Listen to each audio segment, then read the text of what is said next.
بسم اللہ الرحمن الرحیم۔ السلام علیکم ورحمۃ اللہ وبرکاتہ۔ سوال آیا تھا کہ جانور کی قربانی درست کیسے پتہ چلے، تو کیوں نہ احادیث کی روشنی سے اس سے دیکھا جائے۔ احادیث نبوی ہے صلی اللہ علیہ وآلہ وسلم کے صحابہ سے روایت ہے کہ نبی کریم صلی اللہ علیہ وآلہ وسلم نے فرمایا، ایسے لنگڑے جانور کی قربانی نہ کی جائے جس کا لنگڑا پن واضح ہو، نہ ایسے اندھے جانور کی جس کا اندھا پن واضح ہو، یا ایسے جانور جس کا کانا پن ظاہر ہو۔ یہ ابو داؤد میں بھی ہے، اس کا ریفرنس 2802۔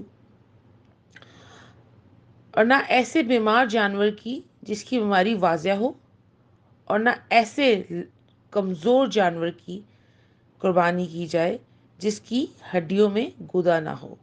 یہ ترمذی شریف میں ہے 1497۔ اور ایک اگلی حدیث ہے جو جامعہ ترمذی سے ہے کہ حضرت علی ابن طالب رضی اللہ عنہ سے روایت کرتے ہیں کہ حضور کریم صلی اللہ علیہ وآلہ وسلم نے فرمایا اور حکم دیا ہے، قربانی والا جانور آنکھ اور کان اچھی طرح دیکھ کر لیں، اور ایسے جانور کی قربانی نہ کریں، یعنی بالکل نہ کی جائے جس کا کان آگے سے کٹا ہو، یا جس کا کان پیچھے سے کٹا ہو، یا جس کا کان چیرا ہوا ہو، یعنی لمبائی میں کٹا ہوا ہو، یا جس کے کان میں سوراخ ہو۔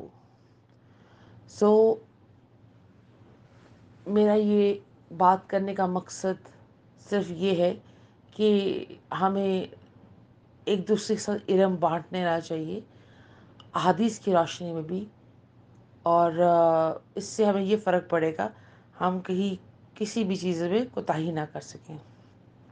اللہ تعالیٰ ہم سب کی قربانیاں قبول فرمائے۔ جو صاحب حیثیت ہیں یاد رکھیے گا، قربانی کریں، دوسروں کا خیال ضرور رکھیں۔